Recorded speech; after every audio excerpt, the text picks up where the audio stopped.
사실은 이게 잘못됐냐 그러면 잘못됐다는 건 아니에요. 근데 이렇게 봉합이 됐을 경우에는 당연히 저희가 예측한 것보다 좀 더 많이 남기 때문에. 안녕하세요, 미드클래스 조원장입니다. 오늘은 저희가 예전에도 올린 적이 있는데 최근 들어서 열상 환자분들 응급실에 가셨다가, 열상은 요즘엔 좀 응급실 방문하기가 어려운 질환이 됐기 때문에 저희가 오래전부터 열상 환자분들을 치료해온 병원으로서 우리 환자분들과 119 분들께 정보를 전달해 줄 목적으로 오늘은 영상을 준비해 보도록 하겠습니다.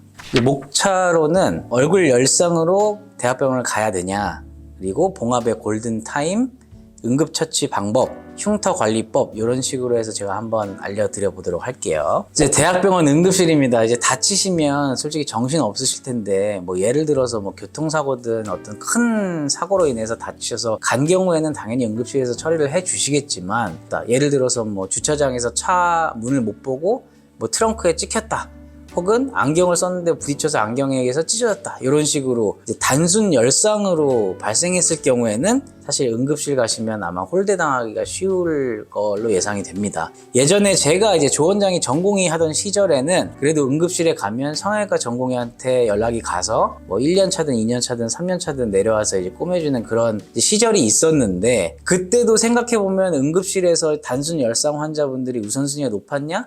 피를 철철 흘리셔도 아마 우선순위는 아니었던 걸로 제가 생각이 들거든요. 그래서 저도 경험이 있기 때문에 제 지인이건 제가 아는 지인의 아들이 다치건 해도 응급실을 가는 거는 저는 보통은 비추천하고 있습니다. 그래서 저희같이 열상봉합을 해주는 병원들이 많기 때문에 저는 단순 열상의 경우에서는 응급실보다는 가까운 성형외과를 가는 게 좀 낫지 않나. 그러면 이제 일단 봉합의 골든타임에 대해서 좀 알아봐야 될 것 같은데, 여러분들이 다치시면 상처가 벌어졌기 때문에 너무 무서우실 거고 빨리 봉합해야 되는 거 아니야? 라고 생각하실 수 있겠지만, 봉합은 사실 최대 12시간 내에 해준다면 큰 문제는 없습니다. 또 논문을 찾아보거나 문헌을 찾아보면 6, 8시간에 해주는 게 제일 좋다고 말은 하는데, 일단 제 경험상 그거보다 좀 더 늦어도 큰 문제는 없는 것으로 보통 나오고요. 우리가 무슨 진흙바닥에 굴러서 오염된 상처가 되거나 그런 경우는 많지 않으시고, 대부분 이제 도시에서 생활하시다가 다친 경우에는 어느 정도 여유가 있다.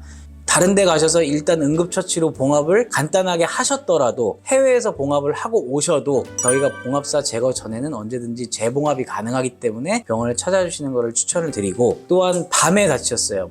예를 들어서 밤에 물을 먹으러 나갔는데 화장실 가다가 넘어져서 다쳤는데, 그럴 때 병원을 찾으려고 전전하시지 않고 간단히 집에서 응급처치 하시고 그 다음날 병원에 내원하셔도 큰 문제는 없다, 이렇게 설명을 드리겠습니다. 그럼 성형외과에 꼭 가야 되냐, 성형외과가 가까운 데 있는 것도 아닌데 갈 수 있냐, 그렇게 얘기하신다면 사실은 솔직히 어렵지만 가까운 곳에 성형외과가 갈 만한 곳이 있다면 가는 것을 주로 추천을 드립니다. 저희 연세미도 성형외과는 확장하기 전부터 열상 환자분들을 꾸준히 치료해 왔기 때문에 저희 병원은 이제 열상으로 오셔도 당연히 진료가 가능한 병원이고요. 간단합니다. 열상은 사실 조직이 원래 있던 서로 같은 층을 맞물리게 잘 봉합을 해줘서 회복되게 해주면 좋겠지만, 예를 들어서 같은 의사여도 이거를 업으로 계속 하신 분이 아니면 얼굴에 대한 해부학이 조금 약할 수가 있기 때문에 당연히 잘 못할 수가 있습니다. 그래서 다른 의사들을 평가하거나 그런 건 아니고요.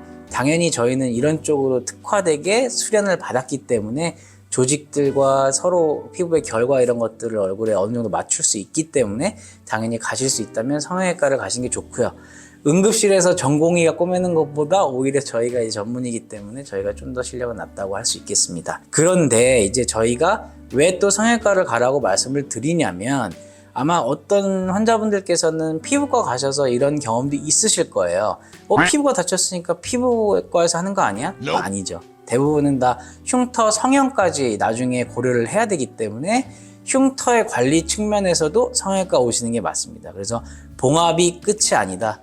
그 이후에 관리가 필요하기 때문에 당연히 성형외과로 오셔야 된다. 그러면 이제 여기서 한 가지 설명을 드려야 할 게, 흉터는 나중에 치료하면 된다라고 잘못된 낭설이 있는데, 흉터 치료는요, 봉합 끝나고 나서 1년 내에 그냥 지금 다 하는 겁니다. 그 당시에 할 수 있는 좋은 치료는 최대한 다 하신다고 생각하면 되고요. 저희는 항상 이렇게 말씀드려요. 다치고 봉합사 제거하고 1년 내에 우리가 할 수 있는 건 다 하셔야 된다. 그렇게 해야지 흉터가 대부분 완전히 없다고 할 수는 없겠지만 뒤에 사진 보시면 아마 꽤 많이 좋아지실 것으로 저희가 예측을 할 수 있습니다. 레이저를 참을 수 있는 유치원 정도의 애기들만 해도 저희가 벌써 레이저를 하거든요.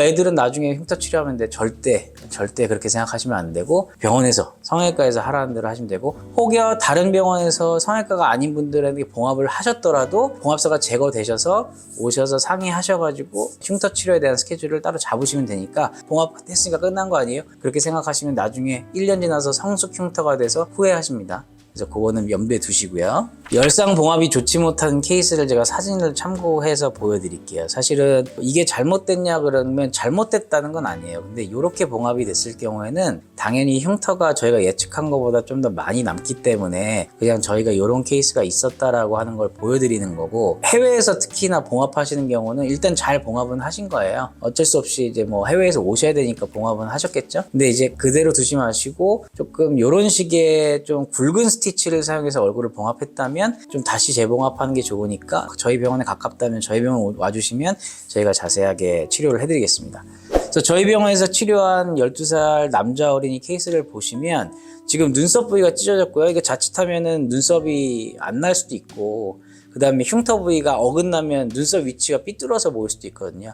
근데 지금 보시면 솔직히 이 학생이 나중에 크면 어느 정도 흔적은 보이겠지만 뭐 그 정도로 흉터가 세게 남았다, 눈썹이 삐뚤어졌다 그런 느낌은 아니신 걸 확인할 수가 있고요. 두 번째 케이스 같은 경우는 이런 케이스가 사실은 굉장히 어렵거든요. 보면은 그냥 날카로운 게 싹 긁힌 게 아니라 피부가 팍 짓무르면서 둔탁한 외상을 받으신 거죠. 이런 경우에는 살이 이렇게 괴사되는 케이스가 있거든요. 지금 보셔도 막 너덜거리면서 이제 죽어가는 조직들이 보이지 않습니까?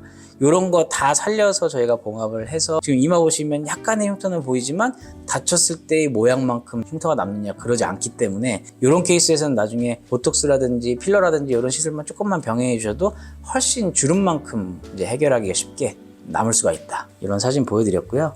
그래서 이제 참고 사항으로 제가 말씀드립니다. 다쳤다, 뭐 지금 당장 병원에 가실 수는 없어요. 그런 경우에는 집에서 꺼지나 뭐 이런 걸로 간단하게 지혈만 해주시고, 집에 응급 소독약 있으시잖아요.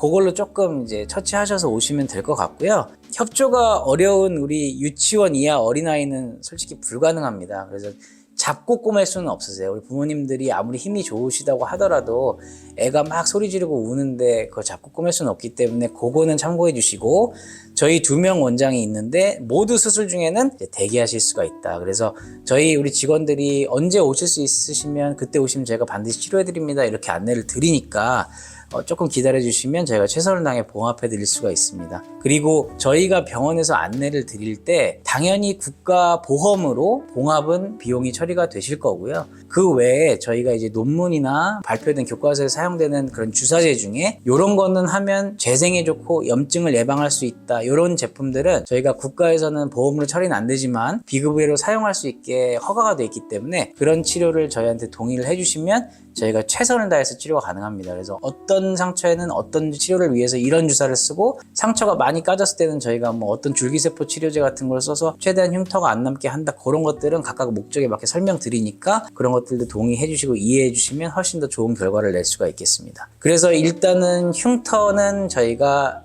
당일 전문으로 하고 있고요. 봉합이 끝난 다음에 레이저랑 흉터 연고를 기본으로 해서 저희가 흉터 치료도 열심히 하고 있으니까 우리 환자분들께서는 다음과 같은 결론을 염두에 두시고 저희 병원을 기억해 주셨으면 좋겠습니다. 연세미도 성형외과에서는 열상 진료 및 흉터 치료의 전문인 병원이고, 우리 서울 강동구 및 인근 지역에 계신 분들이 다치셨을 경우에 혹시 뭐 팔이든 무릎이든 뭐 다른 데도 마찬가지입니다. 뭐 내가 흉터가 남기가 조금 이제 걱정이 되셔서 당연히 이런 부분은 정형외과 가야 되는 거 아니야 하실 수도 있겠지만, 외부에 있는 모든 피부는 저희도 담당을 할 수 있기 때문에 최적의 치료를 원하신다면 저희 병원 찾아주시면 후회 없을 것으로 생각됩니다. 저희가 이거는 여태까지 치료의 경험이 너무 많아졌기 때문에 당연히 제안을 드릴 수가 있는 것이고, 그러면 우리 열상 환자분들 혹시라도 불행하지만 조금 다치셨다면 저희 병원 기억해 주시고 찾아주시면 저희가 최선을 다해서 치료해 드리도록 하겠습니다.